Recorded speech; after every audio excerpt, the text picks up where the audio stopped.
Here we go. Here we go. So I just posted on social media that I had that year, like the perch came up 1 year ago today, and I called you. I was like, we got to do this podcast. Oh, yeah. Yes. For some reason, I'm not getting my notifications anymore when you have a new one come out. On YouTube? Yes, sir. Oh, we'll figure it out. Yeah. But I was like, holy crap, a whole freaking year. It has flown by already. But yeah, and then you and I were saying, it seems like it was so long ago. Like when we were talking on the phone, like it seems like we jammed a bunch of shit in the last year.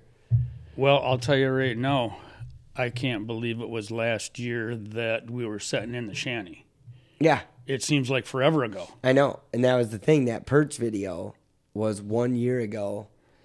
And then like that sparked SOC, which sparked SIC and the lures and everything. And it was 1 year. Let alone going to the marina and just pounding the hell out of fish. I know. For how many times? We were doing it every couple days. We were in the marina. I just wish I would have been there the day that you got all those crappies, because I missed out on all of that. I mean, physically, you were there. But like, I'd rather not talk about that, okay? We're creeping up to that. We're coming up to crappie time. Yeah, maybe I can redeem myself. Maybe. That'd be fun. I'm in. I mean... Well, see, what I did learn from you, though,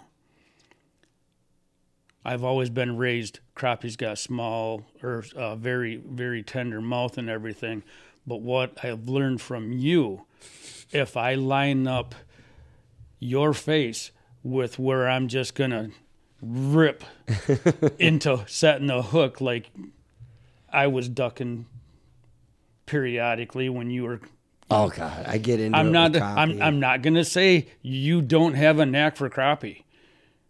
Obviously, I was ready just to crawl under the dock and tell me when you're ready to go. All right. My thing with crappie, when I tell people all the time, is it's there. You just don't know it. Yeah. And that's what people, you're so used to perch fishing and bluegill and stuff. When you have crappie, it's like, no, there's one there. And like I watch people not set the hook all the time. Right. I posted something on Facebook. It was actually Outdoors. I don't know if you watch. But he posted, name that fish, and he had like just a slip bobber. Yeah. And it was up. And then it would. And it moved like that much. And then he set the hook, and it said, name that fish. He cut it off. And I was like, that's a crap. Half the people were like, nothing. And I'm like, crappie, all day. Yeah. I thought he said it, and I was like, I kind of thought you set that late. Well, and the thing is, that day, I basically had to reschool myself because it's been so long since I caught crappie. Yeah. Regardless of how I did on that day, I actually got away from it for so long that I forgot how light the bite was. Yeah. And what looked like a little bit of breeze moving the bobber, man, you got to rip it. Yep. And I liked it. Everybody got onto him that day. I watched that video, like, I don't know, 3 times while editing it. And I liked that. Like, Adam started catching a couple crappie, had to leave. And I was like, well, see you guys. I know where the crappie are. I'm over there. Bye. Yeah. And then everybody just slowly murked their way over there. And then everybody got on crappie. Like, it ended up being one of the best days in the marina. Oh, me. Absolutely. Yeah, I enjoyed the shit out of it. And, like, right now we're getting into, okay, when are the perch coming in there? We have somebody scouting right now. While we're podcasting, there's somebody scouting 3 places right now. And if he starts hammering them, that's where I'm going. We're gone. That's where I'm going. We're going to end this early. Yeah. Because, the perch...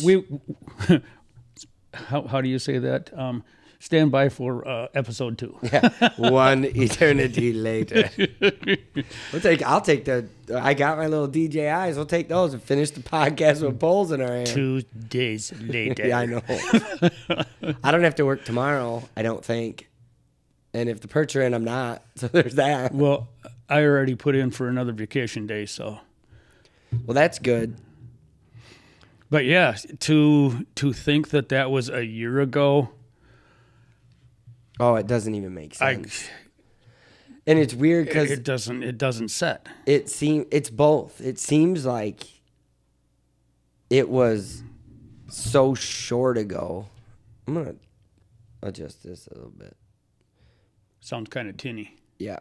There we go. That's better. Turn us up and turn this down. There we go. There. So I apologize for that.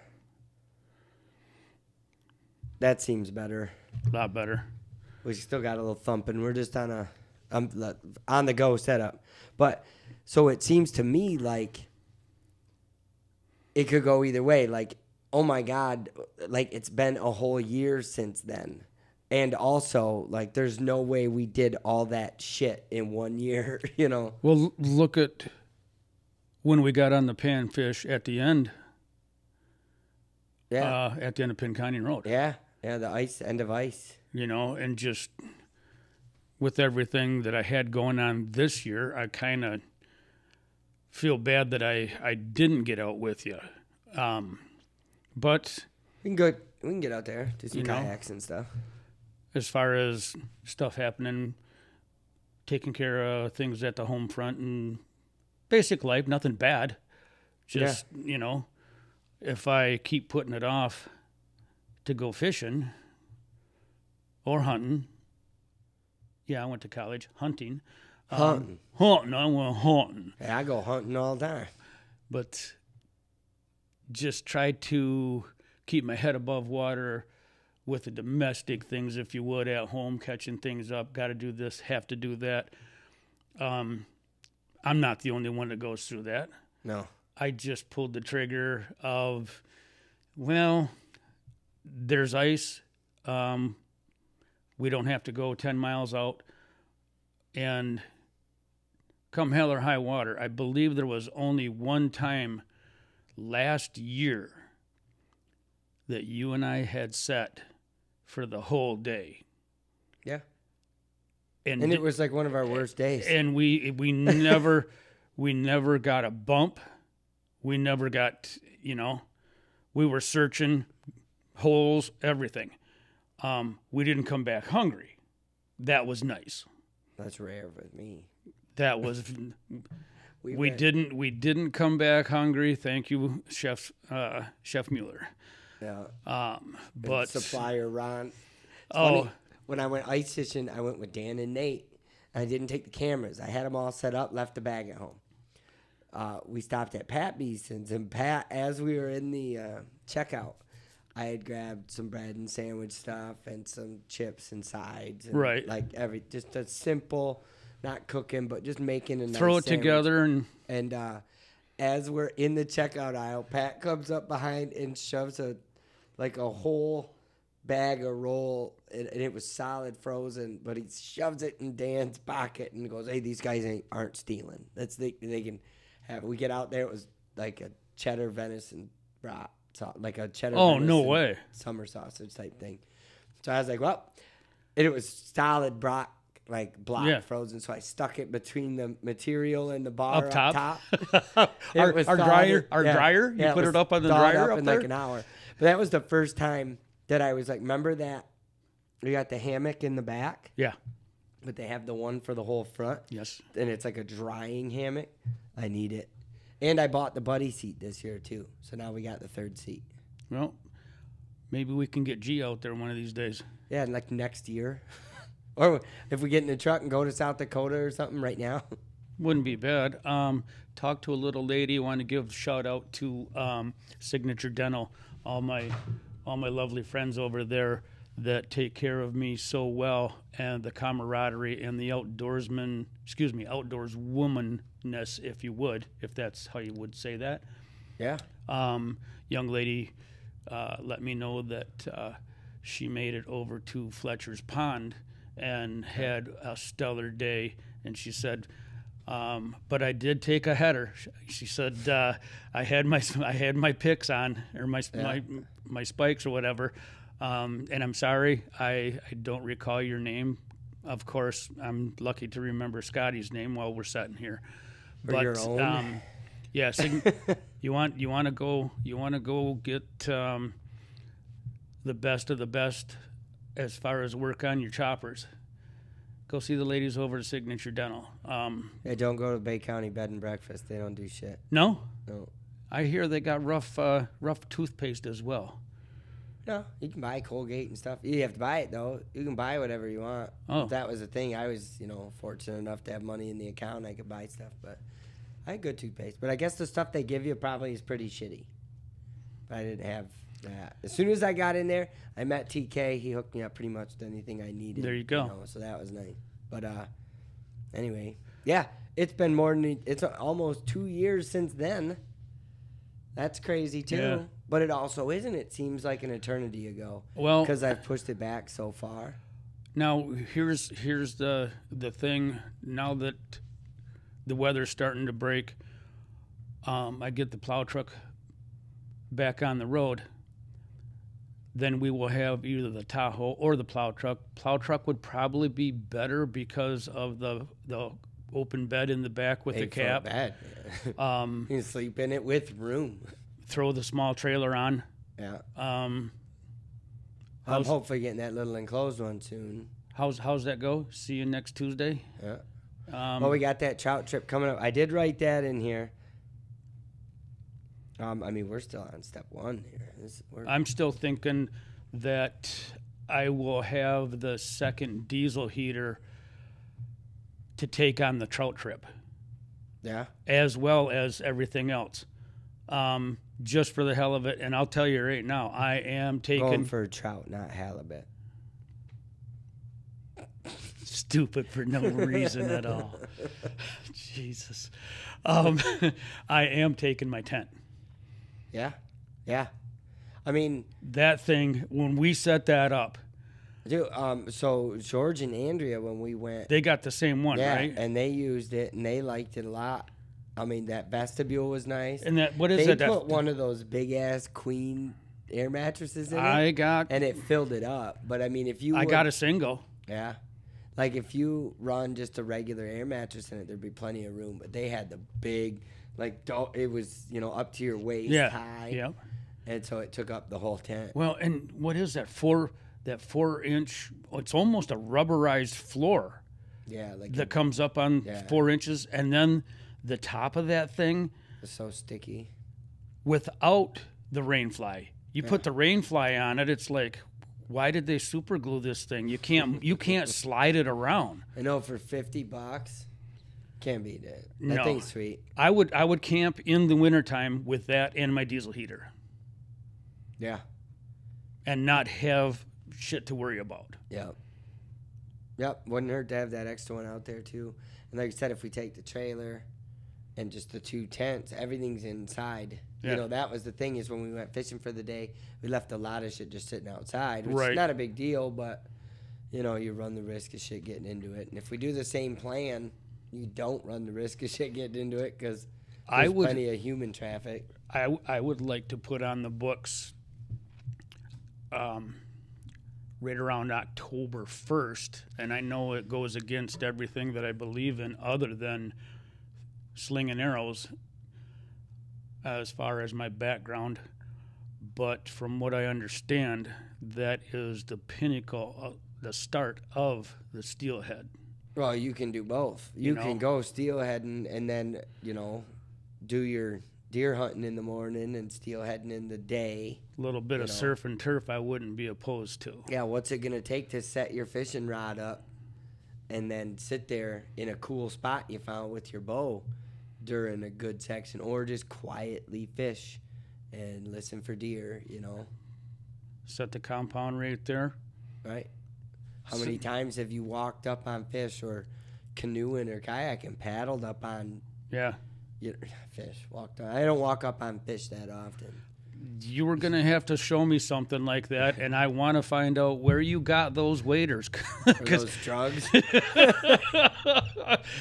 If I'm seeing you walk on water, I think there's going to be a lot of people missing me because I'm not thinking it's going to be in this lifetime or, Yeah. That's the other thing. We do have to go visit your friends at Frank's and... Okay. What, right now? Twist your arm? Yeah, I'll go right now. I do have to pull the trigger on a new pair of waders, if you remember. I patched them. So I've been recording, and you know this, but people don't. On the trout trip last year, if I can remember, I'll put a link up to the trout trip above us, and it's like 2 steps in, George had 2 wet feet. I took the waders because they were nice waders. They look good. They didn't wet feet. Yeah, dude. So 2 wet everything. Wet. I've just now noticed there's been wrinkles that are finally gone now from that episode. Right. So I took the waders and I was recording a wader repair video for my YouTube channel. Which, if someone would like a backup pair of waders, I think he's got about $5,000 into them right now, but they may still leak. I'm just putting it out there. I was using a 3M adhesive. It's like a rubberized whatever, but every time I patch holes, I let it dry out and then I re-soak it, find another hole, patch that, so it's like it's almost dry rotted, but I've got them pretty much airtight now. If you would have been able to put those waders on and walk through a big vat of Plasti Dip, you would sit in Plasti Dip. You would have been golden. I mean, Well, the thing is, I was using that white 3M 2800 or whatever it is adhesive. Right. And so I had to turn them inside out so that you wouldn't see the big blotches of white on the waders. I was trying to hide it. I was going to give you a shout and go, hey, if you turn them inside out or just put them on and go knock on the door over to Gujan and go, hey, you guys want some free advertising? Yeah. Coat me up, man. just brush me down. Yep. Give me something flexible. The thing is, you get too much of that shit on it. Now they're not breathable. Right. So then now you're just sitting in rubber. And you got to be careful because they're kind of thick. Well, you get in the water and the trout start floating around you and you're not, having I wonder what's going on here. Yeah, but I'm excited for that trip. I think we were just talking about getting it booked and getting it all figured out. And I think I'd like to extend it. 2 days wasn't enough. I agree. Because we happened to get there with bad weather and we didn't have the time to wait it out. Get up there. Set up the first day, just kick back, take a ride, get some firewood. The whole day. I know where there's some firewood we could probably take with us. Oh, fair enough. Yep. East side of my driveway. Whether it's using it in the tent or, I think cooking on that, if we get a rainy day or whatever, we could still set up my 10 by 10 and cook on that little stove. You can set that thing up on a log and just have it out of the tent and just use it to cook. Well, and I'm gonna bring my one of my 3 little propane. Yeah, like the one heaters. I brought last time. Yeah. No. Your buddy heater. It's got just not the buddy heater. It's a regular stove, 2-burner stove. Why I didn't do that? Well, I'm a tard. We had mine. We had mine last time. We just never used it. We used a fire, and then we made that chili, so that was it. We didn't eat anything else, really. Chips and dip and chili. Didn't really want anything else. I know. Plenty. That was great. Yeah. But hope we got enough venison this time to go. I don't know. It's, I want to give a shout out to my friend up on the property. Thank you, Kimmy, for letting me hunt. And yeah.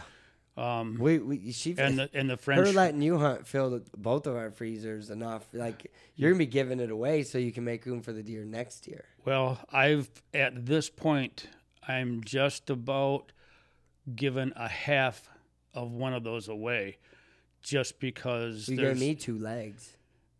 Did I? Yeah. Okay. Well, you get Becky 2 legs. It's a good thing you're not married anymore. I love you, sweetie. But yeah, thank you, Kimmy. You want to talk about no better person as far as friendship and kindness, camaraderie. Nelson and his sons that live across the I'm road. looking forward to going up there and meeting these folks, 'cause Well, I haven't met any of them. Nelson and his boys across the road, dude. I was almost in tears with the welcome that I got to hunt with those guys, and just the old school. You want to hunt? You want this? You need help? Here's our number. You know, and I've got a family up north now that is just so cool as hell.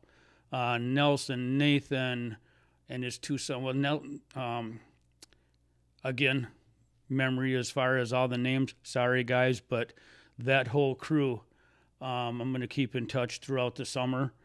We'll be up that way quite a bit. Absolutely, you know. But to say the least, this right here is the very first deer that I ever got. Yeah. Took the arteries off the top of the heart on a running shot with my mom's Marlin 30-30 that my folks give me. And just, I don't think they realized the monster that they were making as far as an outdoorsman. Oh, yeah. I'm sure they did. You know, After you dragged that sucker back home. And I'll tell you right now. Plus, I didn't know your mom. I knew your dad, and he was outdoorsy. I knew him.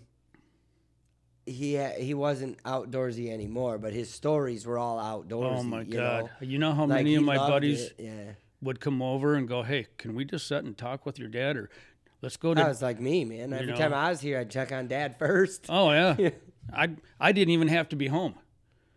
You know? I saw him a couple of times. I'd go because I was always passing. I passed by at least twice a day to go to work because that's when I was at Castaways. Yep. If I saw your dad out, I stop, say, "Hey, how's it going? Roof leaking?" You know, that was always my way in. Hey, is the roof leaking? Yeah. Did he call you stupid then, or just pretty much? Yeah. He's He might even have been like, "What's up, stupid?" I'd come home from work and he'd be like, "Hey, another one of your buddies stopped by," and that idiot on the orange motorcycle. Well, he always he did liked that bike. He loved that bike. Yeah. Lucky you still have it because Dad used to ride. Oh yeah. Wouldn't have been nothing for him to go, "Oh, don't need keys for this. I just got to find out." I probably, nobody needs keys for it. There's a key in it right now. Well, pretty much. He wouldn't always remember names. He always remembered Bob the Builder. All right. Because there was a time back in the day when my dad would say, or Pa, how everyone knew him by Pa. I'd give him a call and like, "Hey, I'm going to swing by Bob the Builder's place. We might go have a cocktail or two." And he'd jump right in my shit. "Yeah, I know how you and Bob the Builder get." He says, "Don't be driving. Just call me. I'm here." He says, "I'll come and get both of you. I know how you and Bob the Builder get." But a shout out to the Bob West family, Michelle, Luke, Andrea, Ashley, a family away from family that I've been blessed with. Yeah. So thanks guys. I love you, man. Yeah. So let's get through some of these notes here. All right. What do you got going on? So I put for the year, I was like just kind of recapping the year, which is sort of what we just did. What was your favorite part of like the last year with SOC? Because without you, there really wouldn't have been an SOC, to be honest, because I couldn't do it. Like, couldn't have drove, couldn't have got around, wouldn't have had half the ideas. Like, I would have been stuck fishing in the marina only, or that would be it. Or I'd be in the backyard dinking around, cooking some stuff, which probably would have been okay, but... You might think this is hard to believe, but I look at it in my phone periodically, and I think the pinnacle of the last year was me narrating. Is that how you say that? Doesn't Maybe. sound right. Narrating? Yeah. I was talking about stuff while you were fishing. How's that? When we were up north on our first outing, you were the first one. Yep, up at Rifle River, and I said, "Look at how'd I say that?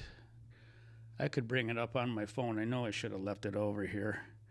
look at this stagnant son of a pup trying to, walleye catcher trying to catch a fish. And you had your orange jacket on with your hood up and everything. I was a mad mess. And just turned around and you didn't say anything. You just kept going like this. And I thought for a minute, he hasn't hooked a fish in a while. I better be careful. I might be going swimming today. I didn't catch a fish. No. In a weekend of constant 20 hours of fishing. I don't know. What did we say? My phone said we did 21 miles. Yes. And I didn't catch a fish. It wasn't going to take much to set me off. Well, you know, that was an afterthought, and I went, damn it, I probably shouldn't have said anything. I should have just watched him, you know. Yeah, it's funny. That trip comes up a lot. I think it's because it was the most intensive trip we did with SOC. Oh, we wanted it to be everything. Yeah. You know? I mean, I know that I learned a lot. That one guy hooked 2 fish. Oh, yeah. What was it? Hey, God, he's that real goofy. Can't see worth a shit. Yeah, you don't know how long they are because you can't read a tape. Got to have a He's not a carpenter or nothing. I gotta have a backpack just for the frickin' measurements that I can see without my glasses on my back. You had 3 tape measures on this table. Like when we cleared this table off to do the podcast, he had 3 tape measures on it, and I'm sure he was measuring with one tape measure to see which one had the biggest letters on it. No, I actually put them all 3 together and didn't put my glasses on, and I'm like, huh. I can see that one. Took the other 2 and threw them in a box. So if you need an extra one. Say that Stanley one that I carry on my belt has huge letters on it. And it's big contrast. Yellow, like neon yellow and black. So that one's pretty easy to see. And I don't know where this came from. It's just a little circular deal. And it click, click, click. Yeah. And I believe was my mom's. Mine came with my fishing scale. I think it's like a seamstress. Yeah. So, you know, in a I just don't know how it got arrows on it with, after the arrow, it says, hey, stupid. And it's pointing to the measurement, you know, like on 2, and then there's another one, 3, you know, I'm like, how did that get on there? Oh. Here, hold this up over there. I'll be able to see it from here. Right. Well, I go back to that video when I'm showing somebody a picture on the phone or something like that, and I have to go past that, and I laugh every time. Yeah. Because you turned around and looked at me like, I'm thinking I'm going to brutalize you. I will half drown you. You know, it was a combination of I'm having a bad enough day. You're lucky you're on the other side of the river because I don't want to get wet. No, that was at the campground. You were fishing your balls off. Oh, we were back already.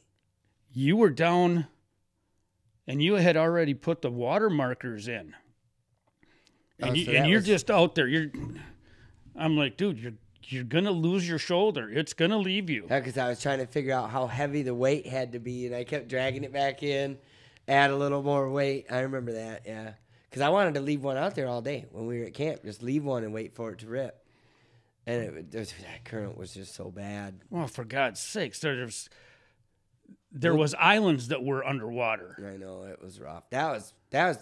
So my family, we used to have property or a year-long campsite up there when I was young. Right, yeah, you told me about that. I never remember seeing it like that. Yeah, well, the people in the area that we were talking, they're like, you guys are up here doing what? You're what? You're fishing?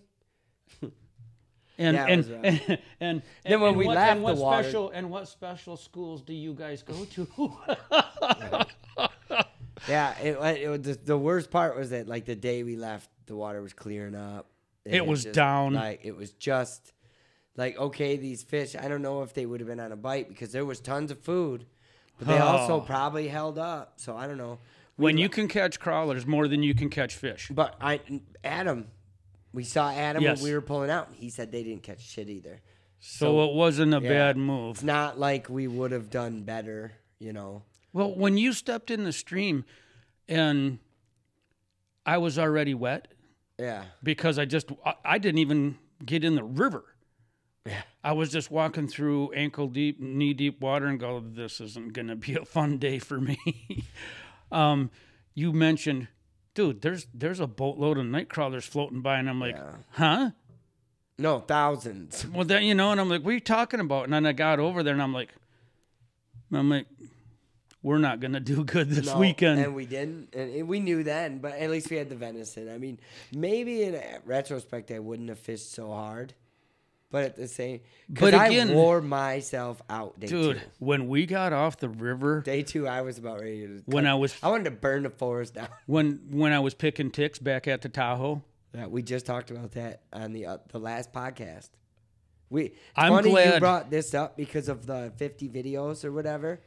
This trip has been brought up to me the most. I think it's because it was kind of like the living outdoors type thing. Right. The rest of it's we leave here, go fishing, and then cooking. But we were so whipped. Oh, I was smoked. We slept good. And then anything we said, I'm lucky I didn't drive us into the frickin' drink somewhere. We were laughing so hard. Yeah. We were so drained as far as I still think that thing's wrong. I know we walked 100 miles. Oh, I felt like so much more. And between my shoulder blades was on fire. Well, I mean, this year we're going to have to count.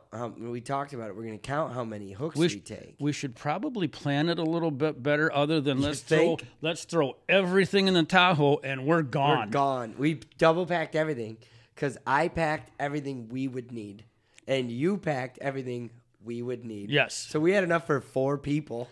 Back of the 4-door Tahoe, seat was down. And you couldn't have got another fishing rod or anything in there. No. Maybe a couple paper plates, but not stacked together. No, you'd had to stick them where they fit. But, I mean, we didn't use... We didn't use half the crap that we brought. We didn't use the food. We brought food home from a camping trip. That didn't happen. No, that should never happen. Especially, hello, what are your fishing conditions? You had 10,000... million gallons of rain in 2 hours? Oh, okay. Right. And then some dummies go, well, we're going fishing. Yeah, we're fishing. Probably should have made that call. We didn't specifically have to go there. We knew there was rain. If we would have went farther north to where just out of the rain belt from that moving through, it might have been a different story. Might have been all right. Well, whatever. I had fun with it. I wouldn't trade it for nothing. I know. I say we make it an annual trip the week after the opener. Okay. So that if we're like, ooh, this is where we should go for the opener, we're not like, oh, but we got to cancel our trip. So this way we can. Probably wouldn't be a bad idea to check out the forecast as well. Well, I'm glad that we had a campsite that was not wet. Oh, because there was plenty there. And we got some rain. Most of the time we were there, but... Except that when we went fishing, man, it warmed up to... And it got beautiful. 70 degrees, which is cool, except I wore the cold weather waders, which is fine as long as we were in the water. Yeah. And then when we went to that spot where you caught your fish, which we're hitting that spot again. First. Probably just hit that spot and then go up to the next intersection and work our way back. Right. Because that was the best. I think even when that's where we possibly saw the cougar. Yeah, that was... Yeah, we talked about that on the Mythological Creatures podcast. We talked about that was no barn cat sticking up out of those cattails. Right, and I didn't see it. I heard it. Yeah, well, I looked over and I'm like... I was talking to them. Did you watch it? I just posted it yesterday. So. Like I said, for whatever reason, why? That's on Spotify. I didn't post it on YouTube. Okay. So you'd have to open Spotify. They don't send you notifications. Okay. But I'll send you a link. But when we got talking about that, I'm like, do you?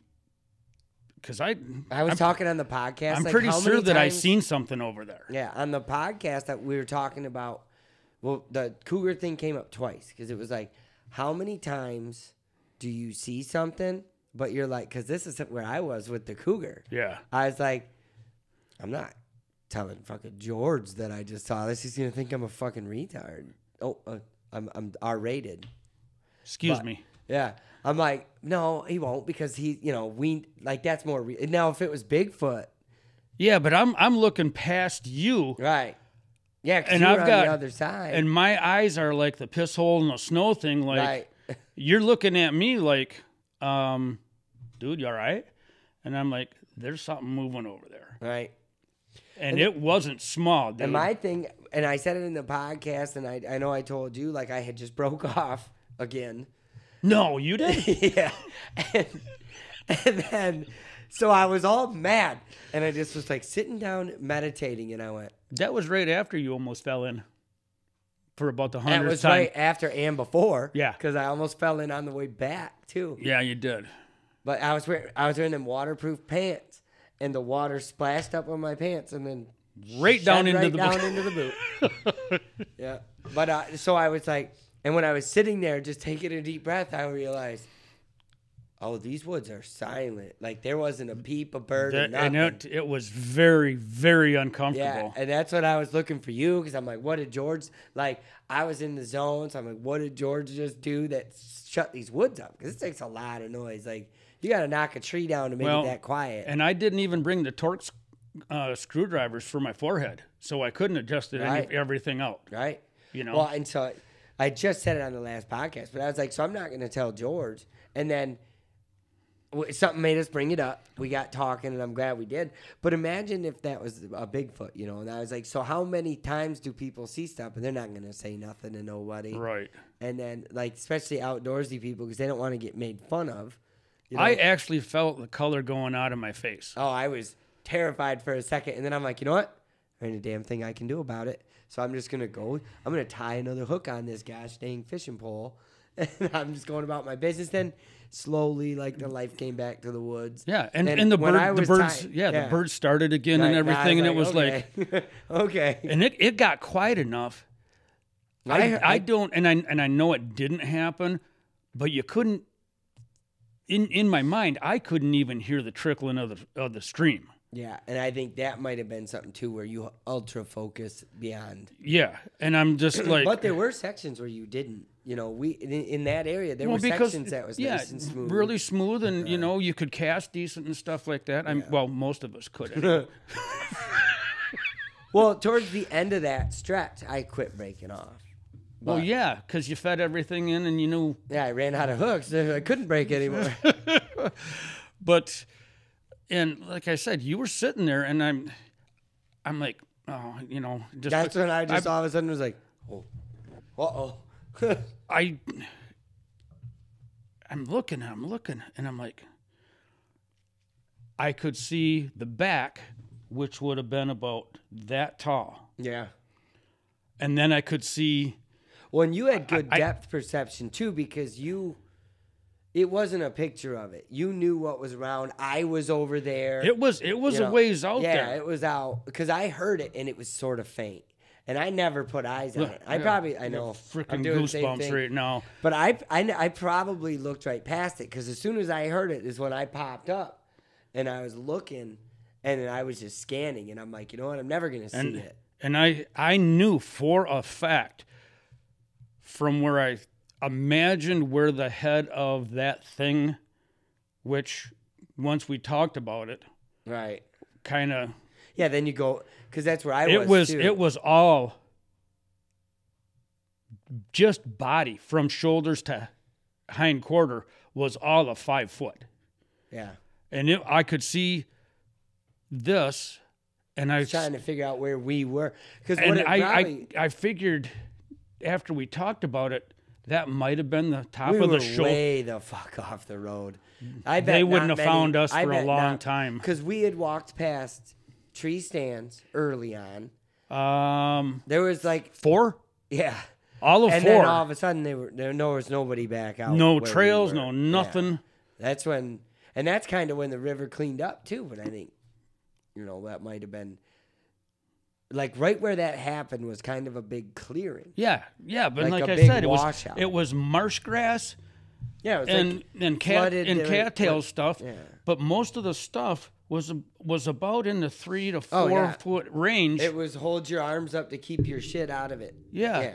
But to see something just above that, just slinking nice and slow, dude, I was like, nope, climbing a tree isn't an option. It's not good. I will jump in and hold. Well, you had your pistol. No, you left it in the truck. One of them. One of the trips I think after that is when you made sure the pistol was with you all the time. That was with me from that point on. Yeah. It didn't stay in the truck any time after that. I was looking, okay, most of those trees, once we got past the tree stands, weren't the pinnacle of climbing. No, they're telephone poles. The other thing I was thinking, if that thing comes over here, I'm going in the creek, and I will hold myself underneath one of those frickin' log jams. I was breaking a fishing pole for sure because I was going to stab that mofo 1,000 times. I probably had shot it, but I wouldn't have wanted to at first. By the time the adrenaline in an animal in attack mode is done, and you can melon punch them. Oh, yeah. By the time the adrenaline's done, you're hurting. You see those cats with like hikers in the trail, and they shoot like a pistol. So say 9mm, it's common. So say they're shooting, and they shoot it like right at their feet. They shoot it right over their head. That thing keeps coming, and then it backs off, and then it's like, no, wait a minute. Yeah, what the hell are you throwing at me? Right. You know? It doesn't click, and then all of a sudden they go, and they take off, you know? Yeah. You'd have to hit one. Rest assured, the 40 cal with the hollowed. Yeah, both of us are 40 fellas. We probably would have had some cougar pelt to skin up. I don't know what the move is because there's definitely no season here. But like, if you were to kill one, it wouldn't have gone to waste because I never had a cougar of that side, that kind.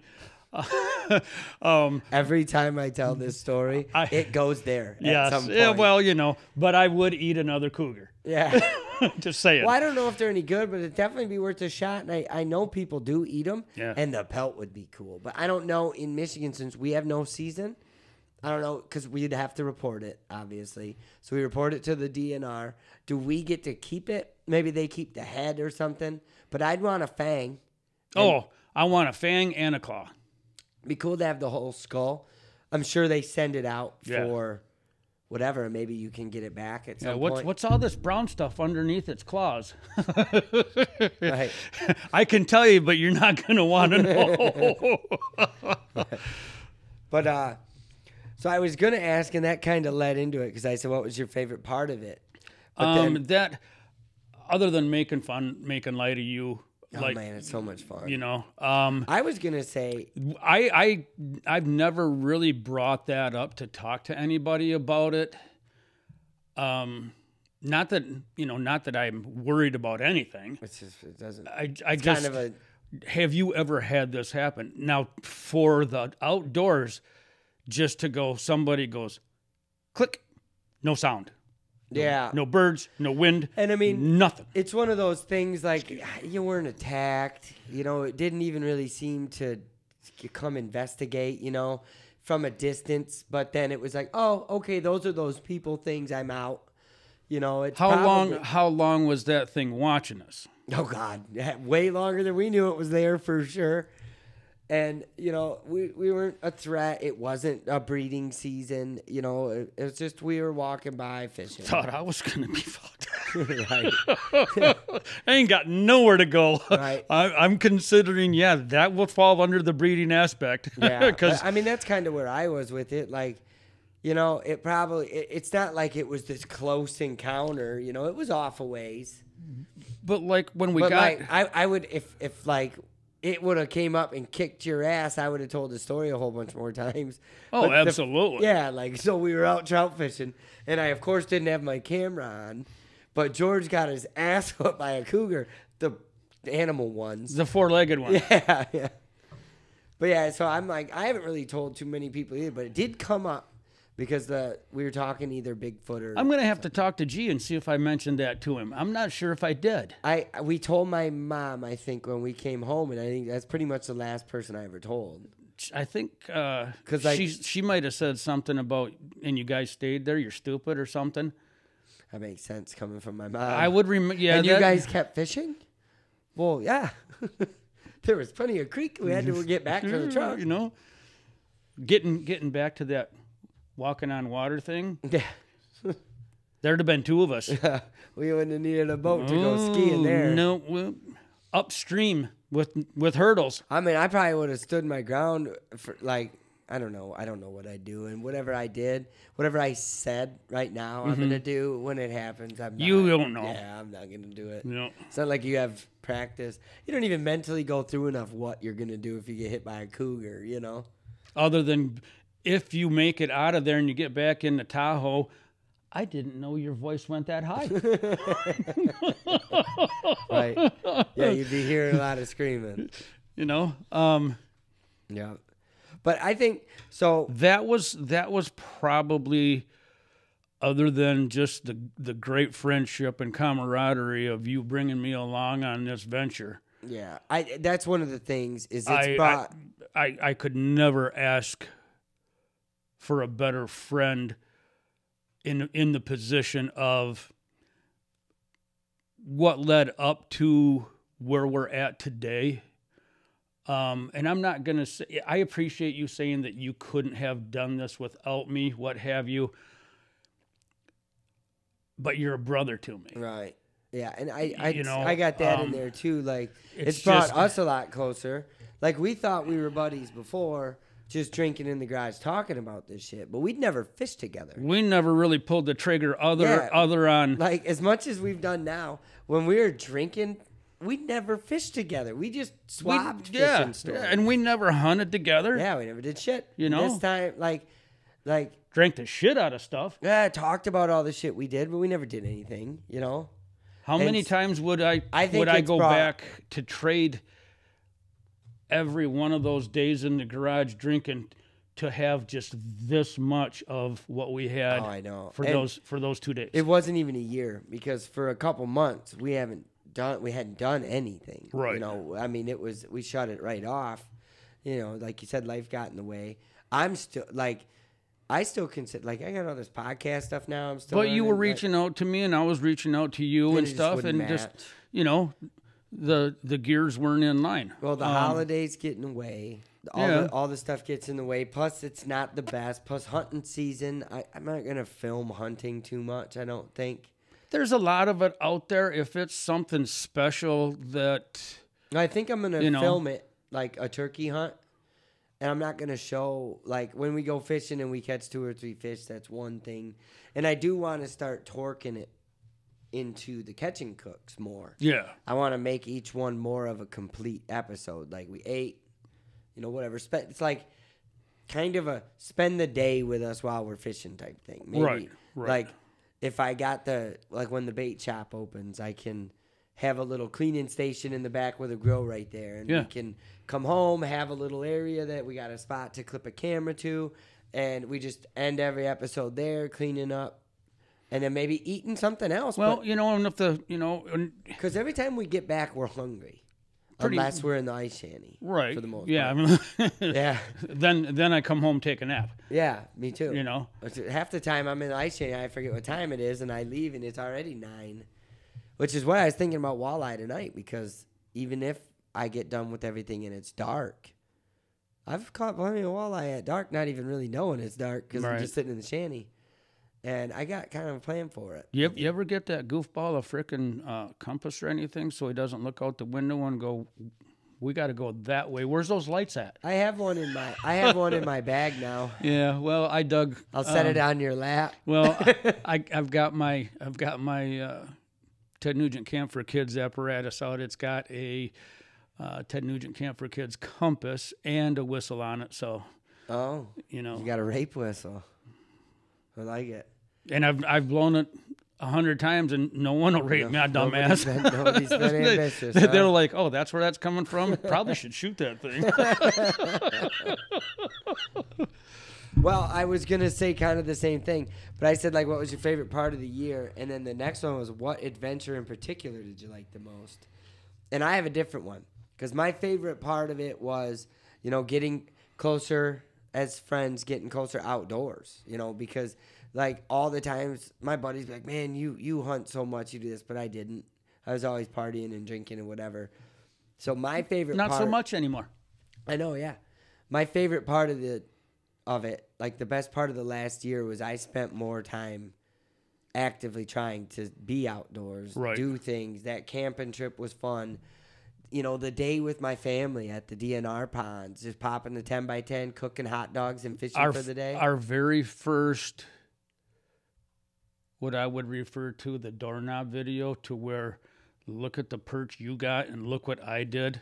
I put that in here. It says, what adventure in particular did you like the most? To me, that was life-changing. That set us into something we're not turning away from. Yep. When we got to go back and you had caught that big pike and had to hand line it in, and I caught the biggest perch I've caught in a long time. How the hell did I do that? Like I told you, monofilament line, I can't sit at the table here and tie a snelled hook or go through my stuff without it.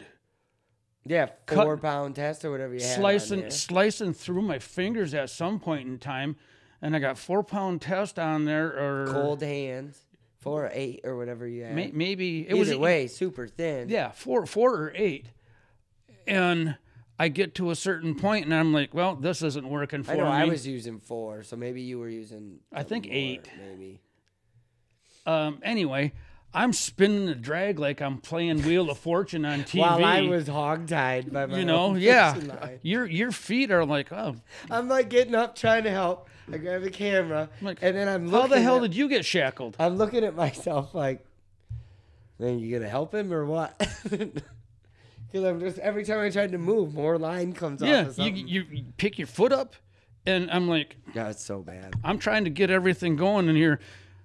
I'm reeling, and it seemed like the more I we didn't have a gaff. No. That's something that I always have. And I made my own. Right. A nice one too, which would have been very helpful. Wasn't there. But it seemed like, okay, the faster I reel, the faster this damn thing runs, and it just wasn't working. Didn't with those ultra lights, you have to set your drag so light. The difference between a 12-inch bass and a 40-inch walleye, it's just running your drag. Yeah. It doesn't matter. How big was that? Was it 23, 24, that pike? I don't remember. I think it was more than that. I think it was 32 or what was it? 34. I got pictures on the phone. I'll take a look at it when we're done. But it was big. It was keeper status. Oh, I couldn't do anything.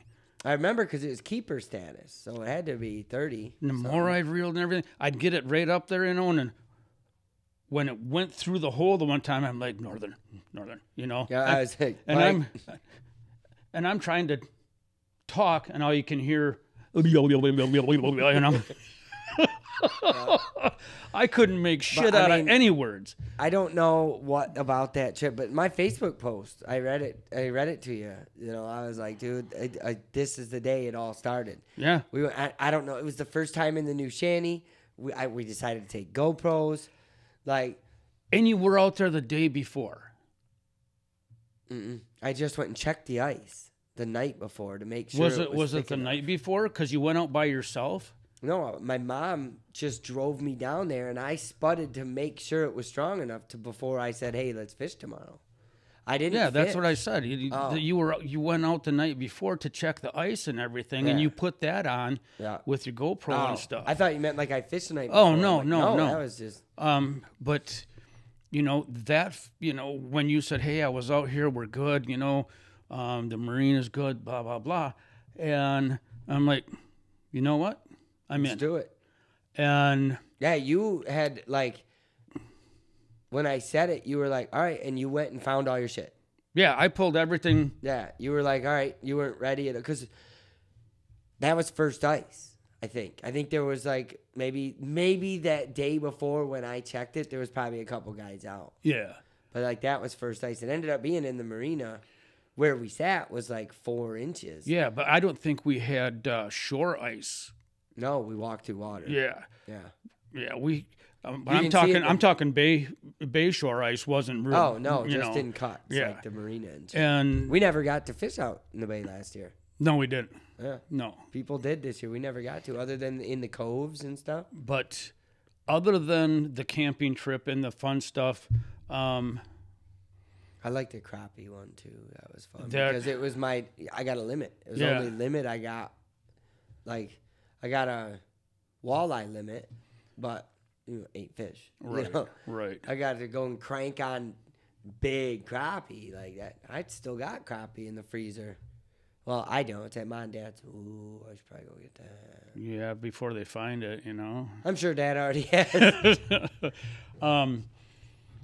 But aside of theoretically the cougar watching us for the whole time, we were probably out there because they're not stupid.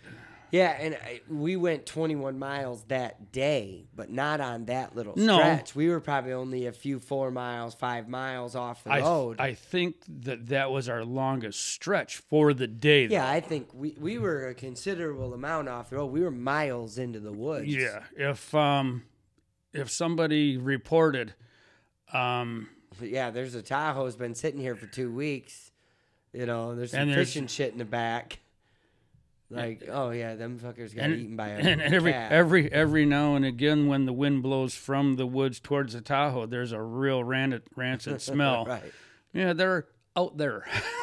They're in that direction. But the they'd have known where we went because the other side was private land.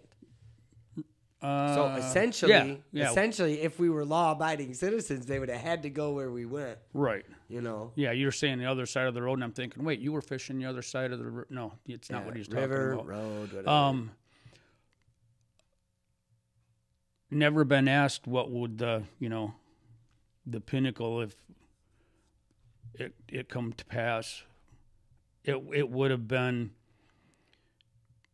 that first ice fishing shanty outing. Yeah, it seemed, and even looking back at the video, I talk about how bad that video is, and it is because it's just there's a lot of dry and a lot of stagnant. Well, but it was chemically the best video, and I think it's because we were just dumb to what you're supposed to have in videos. And I've told people to this day, it's still one of my longest videos. Regardless of how it transpired, number one, I wouldn't change a damn thing if I could go back and do it all again. No. And we couldn't have scripted it to happen the way it happened any better for our first. I actually, there is one thing I would change. I would have turned the minnow aerator off. Because that's what gets me in that video. I think that's what makes me like that video the least. I went back and watched it because I posted it again. You show me 2 doorknobs that go out and have a day like we had. That's true. And it was just fun. That are going to set up a camera, remember all this, and just even... We had such even if we just tried to plan it, you still would have never turned off the freaking aerator because this is all new. This is something... Yeah, it took me, months? Whoops. It took me months to figure out, like, oh, wow, it's a lot easier to edit the sound if you don't have the going the whole time. Right. Because, it was a few videos in before I realized, like, we're going to turn the aerator off and turn the camera on. Yeah. And then it took about 2 trips of forgetting to do that before I started doing that. That had to be one of the biggest outdoor highs I have ever experienced. Oh, it was just fun. And knowing the camera in one day. Yeah, knowing the camera was there made it, like, feel better. Like, hey, we have something to come back and watch. Yeah. Like, when I caught that perch, the camera was already on. We were in a rest. Yep. And then I believe when you caught your pike, I had to reach up and turn it on. I think you did. I think so. But either way, it's like that may be where you got shackled too. That's probably how it happened. I got tangled in my shit reaching for the camera type thing. Because we knew we had something on. Yeah. And there's something to, like, how many fishing stories do you have? Dude, I went out and, like, I got that double walleye.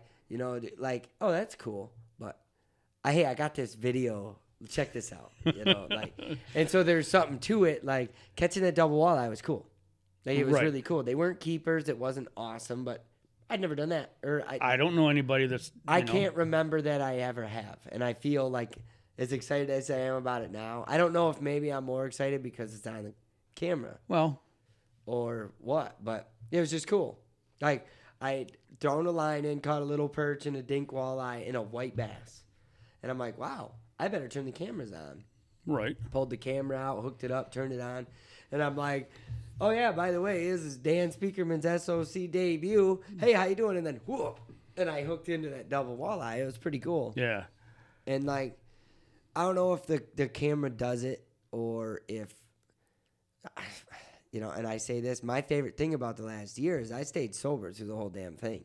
Congratulations, brother. It's a year and a half Yeah. this month or next month. And not only through the whole thing, but you are still sober and you're knocking it out of the park. And I'm not going, I like, Eric, I'll send you this link. He posted on Facebook, alcohol is no longer part of my life. Never again. And it was just his Facebook thing. And I was like, same motherfucker. Like, Whoops. Let's do this. Like, our rating again, folks. right. Well, I don't care like about the cussing. I'm trying not to say. The TikTok thing. Did you watch the podcast, like the podcast they did with Mike and Dan? I did not. I didn't know it was on TikTok. You probably told me that it was. Well, so it's on Spotify, and then I put them up on YouTube. But TikTok, like, Now, you're talking to a guy that is questionable about answering his phone properly. Well, I'm right. just saying. well, so anyway, like TikTok warned us for hate speech because I was talking about this R-word dad joke. Yeah. And so they're like, and so we stopped doing that. I'm like, well, we just won't go TikTok live because there's no way I'm not going to slip and say something that's offensive to somebody. You could. I got my audience, and if you don't like it, you don't have to watch it. You know? could get up and film yourself doing your morning routine, pouring coffee, and somebody's going to be offended by something because that's what's out there in this day and age. Yeah. So I'll do like the YouTube lives. I'm gonna, because I got this set up now. Yeah. I can. This is a lot nicer. Oh, it's more. Last time the mics didn't work, where they didn't activate to the GoPro. Are you trying to say it's more gooder? It's much more better. But no, I mean, look at it, like, again, look what we're doing right now. Like, yeah, we're just plain and simple. And a year ago, we were still hyped up about. I was in Hawaii a year ago. Yeah, you left me. Yep. So we did that trip. I left the next day, day after, something like that. So, but you did get schooled on GoPro stuff. Yeah. That was a good venture for you because I brought more stuff home. Well, I brought 2 new GoPros. What I'm saying though is you were filming the girls surfing and stuff. You know, you sent me videos while you're there and stuff like that with your daughters surfing and doing different things. And for somebody just to jump on board and go, yeah, I'm going to do this and have it come out pretty decent right off the cuff. I mean, you don't start out on a brand new adventure knowing everything. Right. And, well, when I came back from Hawaii, I had the editing program. I had the computer ordered. No, I had already had the computer. Yeah, but you were relaxed. You were away from, because you were away from the big drive that you and I had going. Yeah. Because we couldn't wait. What's next? What are we going to do? You know, what are we doing? What are we doing? You know? Yeah. You got a breath, which I think it was a really good thing for you to go, and you got relaxed. We talked while you were gone. There was videos. This is what's going on, and things of that nature. And I set up the bird bait pile. Yep. That was really fun. I just saw that popped up on my feed, and I was like, how bored can you get in Hawaii? That you put a GoPro with a motion detector and bird food. Not even bird food, Doritos or whatever it was. Yeah, just throw it out there. Just to see what kind of weird birds I could get on there. It popped up on my a year ago today, and it was like all these random birds staring at the GoPro all funny. It was so tough. Not that we haven't had that same luck. Right. Yeah, it was. I mean, I don't know. I love that. You know, I really was like, all right, we gotta go. We gotta get these videos out, and I don't know. Now maybe I still want to crank videos out. I'd still like to do them consistently. You know, get them out every week or every 10 days or something like, you know, in the realm of that. Yeah. I don't want to go months without doing a video again. No, Because that's well. Number one, yeah, life gets in the way. You have holidays, you have this, you have that, whatever. But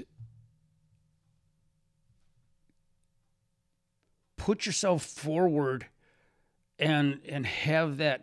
Don't. And I'm not going to say that we lost the drive.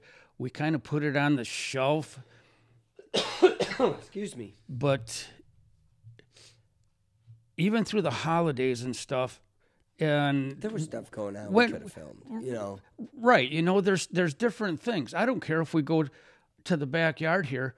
Now here's something that I don't know if anybody else has experienced it this year, but 4 days ago I went out in my backyard in the woods out there, and I've got 2 brand new buck scrapes. And I mean dirt on top of the leaves and from the day before, so I got to turn my cameras back on out there. I think the deer are still holding antlers, too. That's what you were telling me the other day. Yeah, so get your cameras on because I want you to tell me when they drop. Yeah. Because they should be down by now. Why are they still making scrapes, though? Maybe I was thinking, like, It's maybe kinda- it's like they're rubbing their antlers. Maybe their antlers are getting ready to drop. Very well could But be, maybe but they're this held this up. thing was brand new, and I mean it dug through the grass, and Right. it was all dirt, Right? Who knows? and it had fresh prints in it, and That's weird. it's been within the last 4 Just days. thinking maybe they're a little. I mean, it's the thing is we think it's spring already, but it's February. Yeah. Like I keep getting ahead of myself because we had that 65-degree day. You know. Well, the dirt was right on top of the leaves, Right. in the whole sop, you So, know. So, like, and then who I thought, well, you know, maybe somebody's just messing with me as far as one of my hunting buddies or something. And I'm looking, and I'm like, dude, there's hoof prints and score marks. I could take you out there right now and show. Right. And then to the east of that, there's a small tree in my backyard there to where the garden used to be years ago.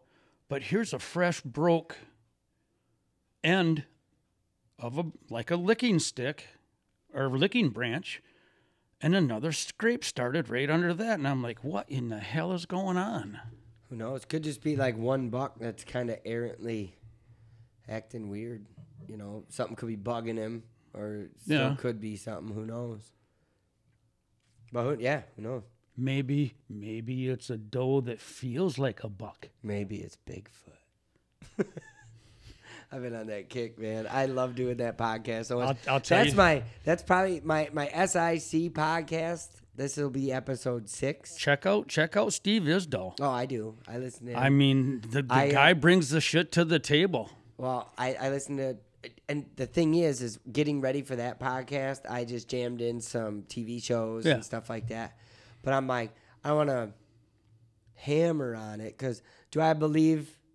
Maybe. You know, it's out there. I don't believe, like, it's real because I don't know. I never seen it, you know, and that's where I'm at. Like, is it the way that me, Dan, and Scott went after it is it feasible? Is it possible that there's mermaids? Is it possible that there's Bigfoot?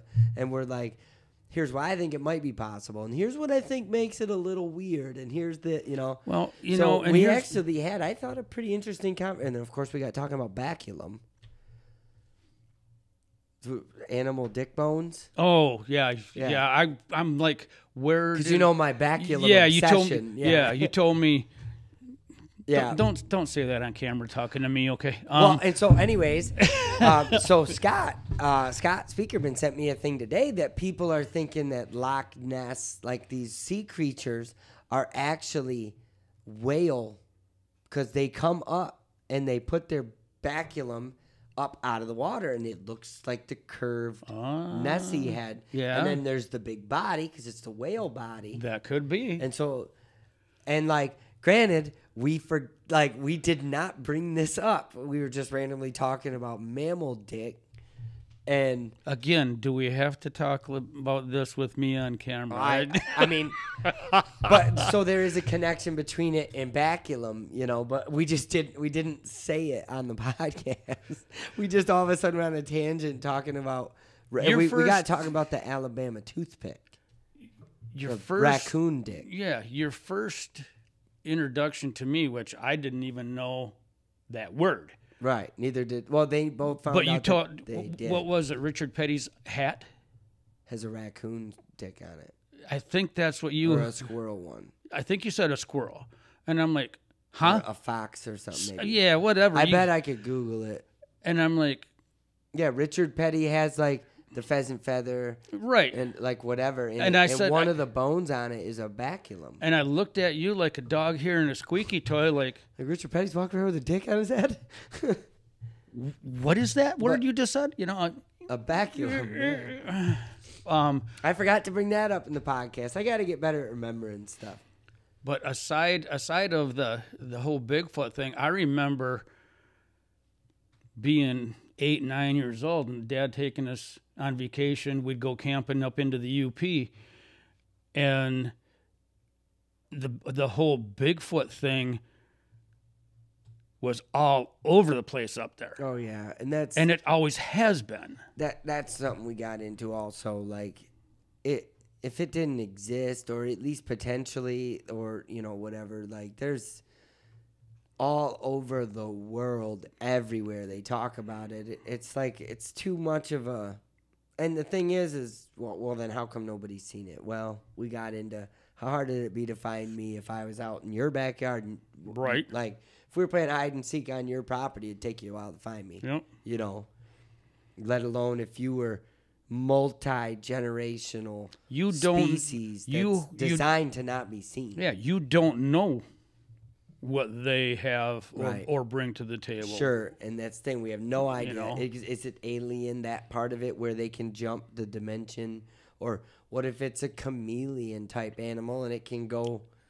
Our Native American brothers and sisters talk years and years about the shape shifting.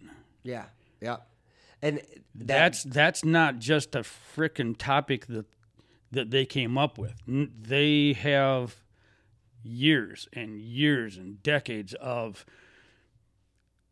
stuff on the books, and how far does it go back, generation to generation, of elders and things of this nature. Yeah.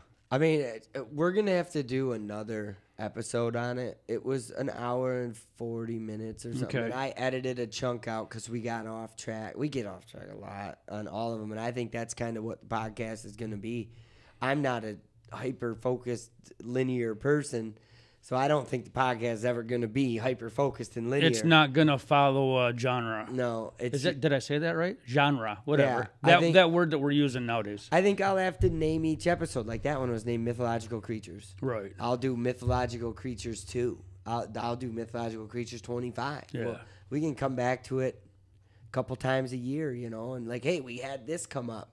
And this is how I feel now, and the more we what talk else do we got on there? Did we cover pretty much? Pretty much all of it. I was gonna say, where do you see us going when we do this podcast next year? Because that's a good one. Like, I was like, okay. I would like to have this. What are we? We're on the 12th of February today. I would like us to be visiting Miles and Jesse and do the podcast out of Texas, to where we went and punched a couple Neo guys. That'd be cool. That can be done too, because it's a year-round thing. we're going to have to eat a lot of venison this year then if I'm bringing anything back. Well, I'll probably, the thing is I'd probably bring one home. Yeah. Leave one. We could probably, if it's me, you, Jesse, and the family, Miles, Mike, they have family down there. Right. We could leave one and feed them. Absolutely. We could eat a good chunk of one of them and then still bring back 4 or 5 deer worth of meat, just off. Cause they got to be 1,500 pounds, dude. I think they get 1,200 or whatever. Big They males. just look like they're all roided up. They're just freaking huge. I think I'll shoot a female because the issue they're having is population control. Okay. So I'll probably shoot a female, and if it's I'm guessing here this thing's from India. I have no idea. Yeah. But I'm guessing it's like a whitetail, and the females I watched Keith Warren anyway. pull the trigger on a 50 cal, and the damn thing hunched up and took off running. I'm like, uh-oh, with a 50 cal. Might have to run that 338 again. Oh, buddy. But I wanna get off topic just for a quick minute, if I could, on myself, if it would be okay. Yeah. And to those of you out there, I hope that this will bring some clarity of what is a lot in the world today, but more or less just my own focus that I'm trying to do in my life. I want to say thank you to a friend that I put on the shelf for 3 years, Kevin Whaler. I reached out to him, and we hashed out a lot of things that really were senseless and didn't bring a lot to the table as far as why we had differences. But 3 years went by like yesterday's news just flew through the air. Him and his family were back to shooting darts, and I'm feeling so much better as far as making things right without holding grudges and letting my son know, God love you, kid. You are the pinnacle of my foundation, George. And learning so much from my 27-year-old son throughout my life, not to carry the anger and hatred, because it's free. You can get it anywhere in life, but it gets very heavy to hold. And I would just like to say thank you to the Whaler family, Kevin and his mom and dad, Kyle, I reached out to last night. Thanks for bringing open arms to me, right. And I appreciate it. And for those of you, we always sum up with our podcast or our videos, be nice to yourself, and if you can, be nice to someone else. Yeah. I'm at fault for not living that. I will tell you right now. Well, and I'm not trying to say, look at me, I'm such a great guy. No. I know you don't have your glasses on, but the very last thing, I'll just read it to you. So I put, I said, with everything, how has SOC helped you on a personal level? There we go. And that was what I was going to get to, because, the videos, the fun we've had or whatever, but, I was struggling, so I was sober. I'd never been sober as an adult. I never thought about it. I had to relearn everything, and it doesn't, nobody tells you that. AA kind of told me that, okay. You go in, the first 3 steps are the hard ones: admitting you have a problem, giving it up to God, let it go. Let it go. Right. And then, the fourth one is still the bane of my existence one: making a list of those you had harmed and become willing to make amends to them all. And that one... And I've been wrong about a lot of things. And I took a step back. And step 4 is taking a fearless and personal moral inventory. Making the list. I think that's step 9. When Kevin told me, Yeah, step 9 is making a list and whatever. But step 4, you take a fearless and personal moral inventory. And for me, the moral inventory is when I was like, all the times that I was just lying about little shit to make sure people liked me, all the little things cover your ass kind of thing too. Yeah, all of it. Yeah. You know, and so like that, and I did it all in. I was sitting in jail reading this book. I read step 1, admitting you have a problem. Well, I look at my wrist and see my jail bracelet. Like, obviously. Step 2, check. Yeah, got that one. Go. And I've always been really religious. Well, not really religious, but I grew up in religion. I went to Catholic school. So I did get away from that aspect of my life. But those steps came faster to me than I assume most. When I reached out to him and we sat down and he said, he called me and we're like, dude, I can't believe how long it took. 3 years have gone by. If I had a tear in my body left anymore because of this stupid shit that's happened in my life, not unbeknown to me, out of my control, just things that happen, and we all have it. But I said, you have got to be kidding me! 3 years, and yeah, you guys were really close, and it took me. It hurt. It hurt that I was so foolish, so bullheaded. Well, everyone is. That's the thing. I know, but to hear that it'd been that long, and something so easy to work out. That's the problem. Just don't hold on to that shit. Just reach your arm across the table, reach your hand across the table, hug somebody, and if they swat you in the face, well, they say walk away. You put your best foot forward, and like I said, I'm not putting this out there. Other than it was a learning step in my life at 61 years old. Right. I just can't believe I was that idiotic to hold whatever I had, but to thank God that the Whaler family is a forgiving, loving family that I have missed for 3 years. Right, over dumb stuff. And and that's the thing is, like, tensions run high in people. And my big thing, I'm not saying it was a drinking-related issue, but since I've quit drinking, things don't matter as much anymore. Right. Like, that may not sound right, but I think the point is across. Like, nothing's the end of the world anymore. But when I was drinking, man, it could be... You were right to that edge. Yeah, it could be the smallest thing, and I'd stop talking to somebody. And then that was it. I didn't need a reason. I didn't need an argument. I didn't need to tell you that. And then I didn't need a reason to tell everybody why. Because you never really bashed anybody to me. Yeah, in this aspect, I'm sure that you talk to people and we're like, wow, nah. Yeah, but we're like this. Yeah, but you never really did that to me. But I did that whenever something fell apart. And I had told Kevin, right? And he's like, I'm right there with you. But to sit down and look at each other and go, are we really that stupid? Right. Yeah. We're big boys. It wasn't all him. It wasn't all me, but the situation brought us to that, and I know I didn't handle it properly.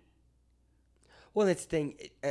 I know that you occasionally still have a beer, whatever, but I consider that SOC helped you quit drinking because you're not tanking in. Yeah, I can go 2 weeks. Yeah, and not blink an eye and go, oh. Yeah, and then you have a beer with your son or whatever. There's nothing wrong with that at all, And I'm like slowing down drinking. I directly relate to SOC, even though I had been sober from August until we started recording. It made it easier. I mean, we were fishing. I was out. I was fishing. I was doing things and having fun. And then when I got the cameras out, I was like, oh, we can do this. Like, we can do this. And I started calculating, like, okay, so if I record this today and I get home and then I get it all uploaded to the, like, I started being like, I could have a video out on Wednesday, but then if we went on Tuesday, then I could have more so that as soon as I got that posted, I could edit the rest. Yeah. Like, my mind started going, how do I get production going? Like, how do I produce this shit? Right. Let's go. And like, it takes my mind off of drinking. Every time I grab a GoPro, not every time now, and that's kind of what is, I guess, almost scary at one point, is like, I was grabbing GoPros being like, I'm going fishing without booze again. And now I don't think that. Now I think I'm going fishing. Yeah. Booze doesn't even cross my mind. Right. And that scares the shit out of me. Kinda. Well, and here's the thing. Regardless of me still being on the drinking aspect of things. Oh, dude, the change is so different. And, like, for me, I think if I drink again, I'm going off the rails. I don't have to... I don't have to do the first thing that I used to do on my checklist of, okay, I'm going to go do this right after I grab a box of beer. Right, yeah. That's not even a forethought anymore. You'll have beer if you have it. If it's there... And a neighbor comes over, hey, you want a beer? Sure, whatever. And you have a couple. I've seen you do it, and it's fine. I also saw you at that bonfire. You got pretty tore up, dude. Across the street. When we had a fire and we were just sitting out there with G2. And I don't remember what. Oh, over here. Yeah, across the at street. Angie's place. Yeah, you got pretty, because you hadn't drank in so long. And all of a sudden, I was like watching, because I knew. It was my first bonfire since I quit drinking. And I was like, I better grab 2 6-packs of Heineken Zeros. And I did. And I drank them all. Because, well, camping, after having that one, it takes that edge off. When we were up north and you went to the cooler, well, it's time for one of these. I thought you were going to kick my ass at first. You almost went swimming to the floating aspect, because your ass was going to get knocked out and thrown in the water. Oh, that was funny. I turned around. I should have thought and turned the camera on. Dude, I turned around. I'm like, what in the hell are you doing? And then I'll tell you right now, in that split second, you could have touched a match up here and it would have imploded. Yeah, that was very funny. But anyway, given that, thank you to all of those in my life. The podcast would be hours and hours for me to go through and name everyone, but there's not a person that hasn't been in my life for a minute or a long time that I don't feel... that I do feel blessed with the camaraderie, the friendship, and them being a part of my life. And again, I'm not doing this to say, look at me, I'm going to be the straight and narrow. I'm the poster child of, look in your past and make amends. I'm putting it out there because I care for the people that care about me. Right, I'm glad you're putting it out there, because, I mean, it's in all the 12-step things for drinking, for whatever. And I tell people all the time, honestly, quitting drinking's kind of the easy part. Like, it's not, because it's a tricky son of a bitch, and it'll get you right back drinking again. When they declined my driver's license, the first thing I wanted to do, why'd I do all this fucking work? Why'd I do this? Why'd I do everything you said just for you to say no? And that test, it pushed me right back to wanting to drink. What was the first thing that I texted you back when you said, it wasn't, why did they do that? Wasn't, my first text was, so when are you leaving for Texas? Oh, yeah, like screw, and I'm so bitter still. Well, I have nothing that I want. I don't want to spend any tax dollars in Michigan. I don't want to do anything because they gave me a list of shit to do. I'm doing a podcast with somebody who's getting screwed around. We've been connected. Yeah. We've been connected. We're going to do a podcast, and I don't care. You can sit there like a dump. Yeah. Stump. I don't care whatever how they say it, the saying. You can sit there and let it eat you. Or A lot of people can go, well, all right, I'll try to do better. But when you know for a fact and you have proof, and we know what I'm talking about, people that are already in Texas. Well, it's different, like Texas, Florida, all these places. Well, what I'm saying is, if I just go and appeal there, it's over. Like, I get my license back. But here, it goes to some dude who gets to say that the list isn't sufficient enough and I have to have this. Well, then why isn't that the list? Right. And that's my thing. They give me a list. You have to do this, and then you come and you have a hearing. Okay, maybe the hearing is, this guy's lying. But I'm not. It's obvious. I have... Like, whatever. Show me, and I'm please, I don't want our viewers to think that no one else can do what Scotty's done. Oh, it's completely possible. If I can, everybody can. Well, it's the thing is, but like look all the what you lowlifes and real problem people that get their licenses back and stuff are kind of screwing up the curve because they're seeing them trying to get their shit back too. And they're snaking. Why wouldn't they say, okay, well, you've started your own business. You have your podcast. I'm buying businesses. You are doing things that I want to. The average person doesn't just. Worked up. What's that? I'm getting worked up. I can see you're getting a little puffy. But you've come a year plus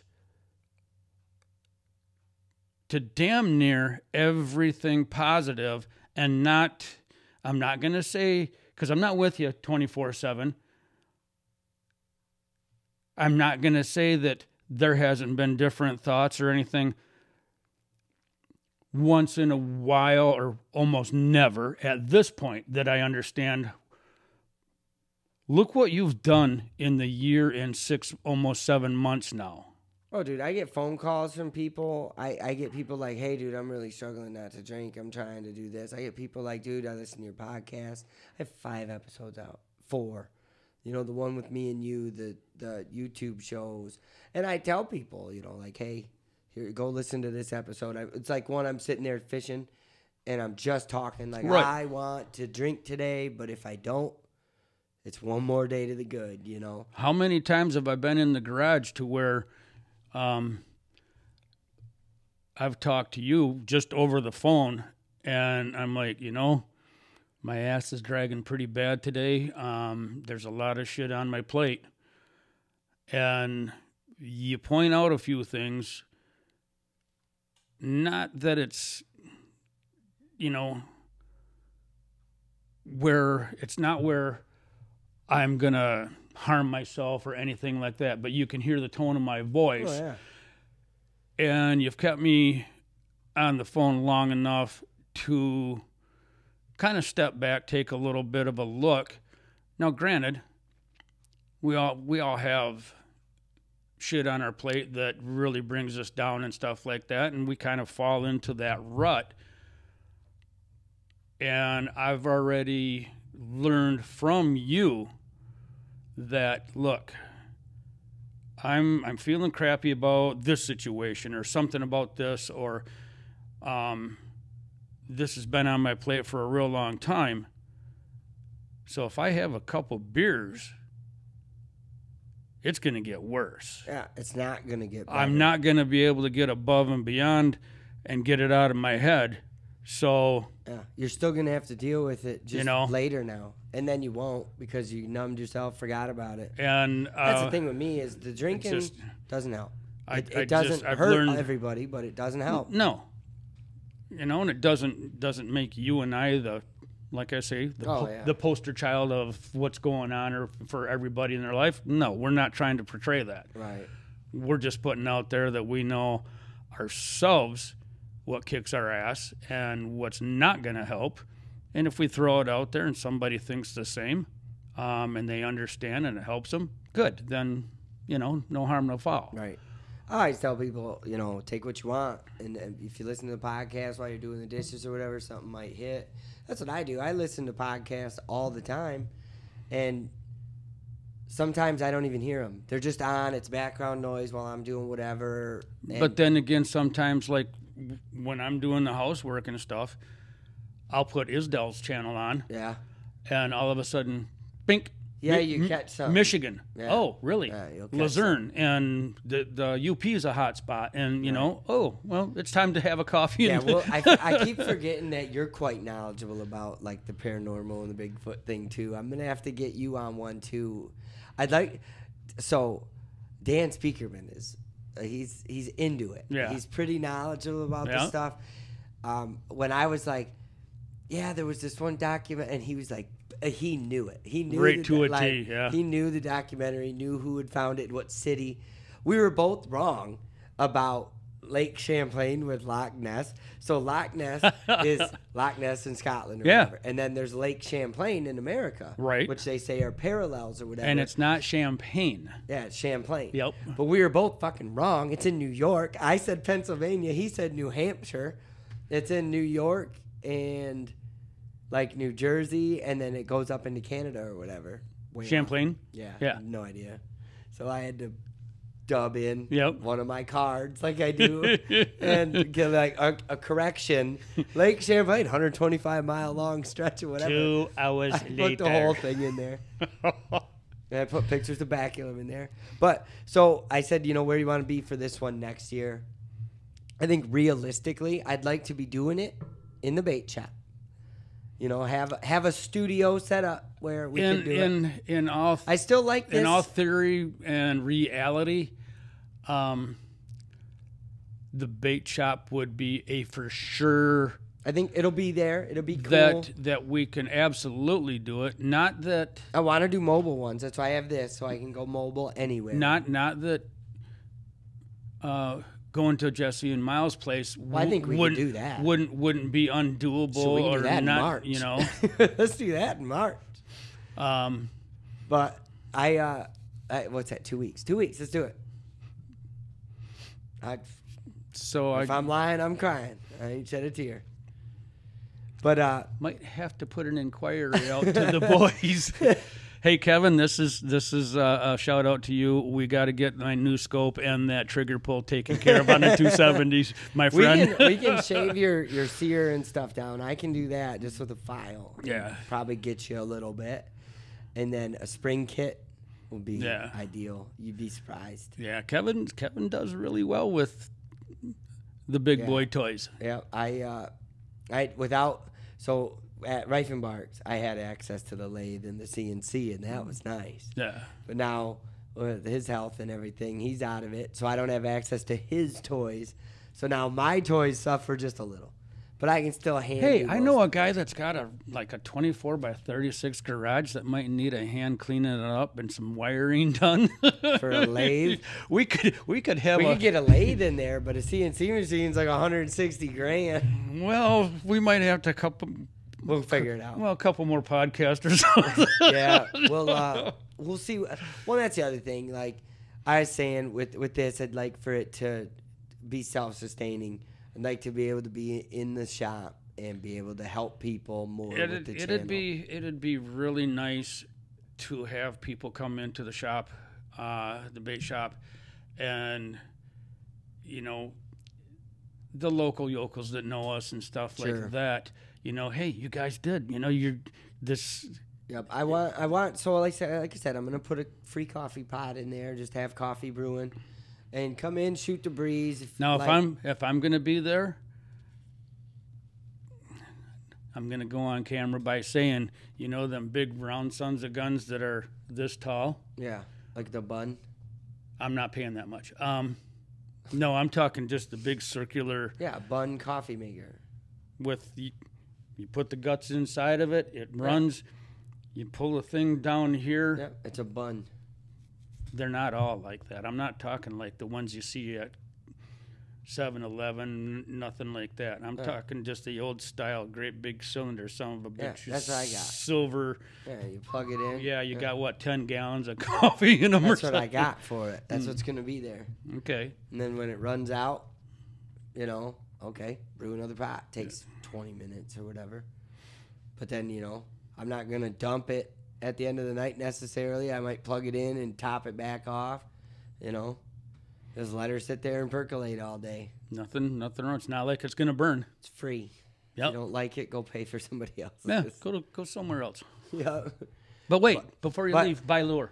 But no, I'd like to have the shop open and have a spot, a nice editing spot, plus a podcast table like how I set up here. Mm-hmm. I'd like to be able to take this and the 2 mics and headsets and go. But I'd also like a setup that we can walk in, boom, let's go, sit down and go. Yeah. If we have to just play with sound a little bit, we don't have to reset everything. That's what I want. And a place we can go live. As far as we might be stumbling on a project that we can just bring in, set it down on the table, and go, look, this is where we're. Bleh, try that again. Yeah. Here we go. This is where we are with this, and we can't figure out this or this, and regardless of everything's on Google or everything's on YouTube, or it might not be, but something that we could do if needed on that. Well, I thought of a lot of stuff. I was gonna do tutorials for kids and give out starter packs. I think I talked to you about that. If you walked in with your neighbor's son, be like, we need to get this kid set up for bass fishing. Be like, oh, here you go. Hand him a kit. It's a little tackle box with everything you would need: sinkers, hooks, bobber, whatever. Go get him a fishing rod and well, no, fishing rod, box. The whole minnow bucket, a punch card for 5 free dozen minnows or whatever. Here you go. Here's a whole kit. I don't know what the price would be. What up? Well, I don't know what the price would be, but just get it rolling and call it. Come back around here real quick. Well, there's something for that. Yeah, come back around here. There's for a plan. Minute. There's a plan in action. You weren't supposed to see that. Get over here for a minute. Yeah, come here, kid. You think you can see him? This is the pinnacle of my existence. It has G2. He's been on the SOC. Yeah, he's the foundation of what the old man is, from what his buddies call me. Again, and I'll tell all you guys. Just let me know when you want to explain to your buddies why an old man give you a black eye. But this is the young man that I couldn't be more proud of, and what I've spoke about in the past. Who's going to be doing some fishing with Scotty and I in kayaks this year. Yeah. Got some spots to check out.